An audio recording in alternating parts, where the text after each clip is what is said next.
Every banana you buy from a supermarket looks almost perfect. Same color, same shape, same taste.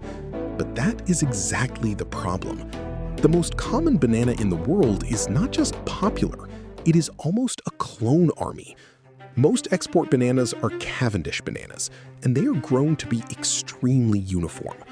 That makes them easy to ship, easy to sell, and easy for consumers to recognize. But it also creates a hidden weakness. When millions of plants are almost genetically identical, one successful disease does not need to beat many different enemies. It only needs to beat one. And right now, one soil-borne disease is doing exactly that.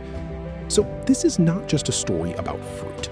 It is a story about how humans made the banana almost perfect, and why that perfection may now be putting it at risk.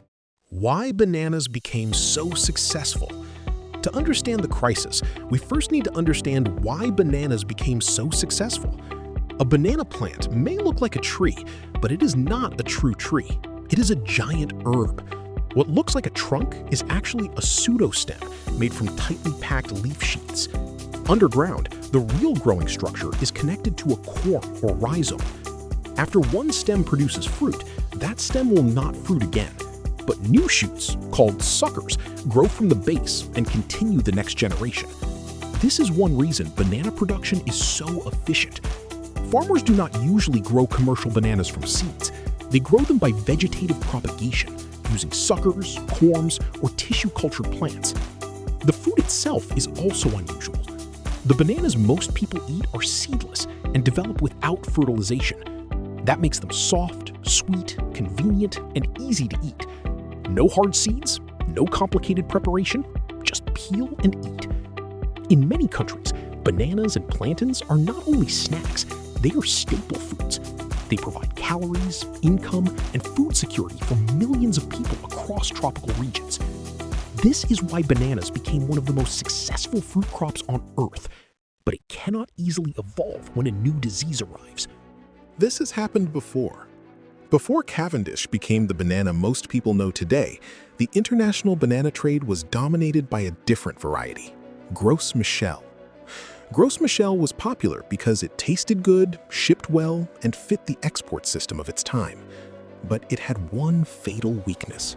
It was highly vulnerable to Panama disease, a form of fusarium wilt. By the mid-20th century, the disease had devastated plantations, and the banana industry had to replace Gros Michel with Cavendish. For a while, Cavendish looked like the solution. It resisted the older form of the disease and became the new global standard. But history did not end there. A newer and more dangerous strain appeared. It is called Tropical Race 4, or TR4. TR4 is also a form of fusarium wilt. It infects the banana plant through the roots, blocks the water-conducting tissues, and causes the plant to wilt. Leaves yellow, growth slows, the plant collapses. And because the pathogen lives in soil, it is extremely hard to remove once a field is contaminated. This is what makes TR4 so dangerous. It does not only attack one plant, it can threaten an entire production system. Cavendish bananas are widely planted in large, uniform plantations. That makes production efficient, but it also means the disease can find the same vulnerable host again and again. This is the core of the banana crisis. Humanity optimized bananas for the market. We made them uniform, seedless, productive, and easy to trade. But in doing so, we also made them biologically fragile. So, will bananas disappear? Not all bananas. There are more than 1,000 banana varieties in the world, and many of them are important in local food systems. But the Cavendish banana, the one most people recognize in supermarkets, is under pressure. The future will probably not depend on one solution. Farmers and scientists are working on several paths at once. Better biosecurity can slow the spread of TR4. Tissue culture can produce clean planting material. Breeding programs can search for resistance in wild bananas and diverse cultivated types. Some researchers are also developing resistant Cavendish lines through biotechnology. But none of these solutions is simple. A new banana must resist disease. It must produce well. It must survive shipping. It must taste familiar. And consumers still have to accept it. That is why the future of bananas is so uncertain. The banana industry survived one major collapse when Gros Michel was replaced by Cavendish.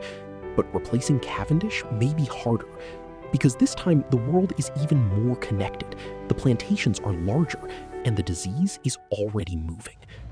The banana is one of the most successful fruits ever grown, but that success came from uniformity, and uniformity is also its weakness.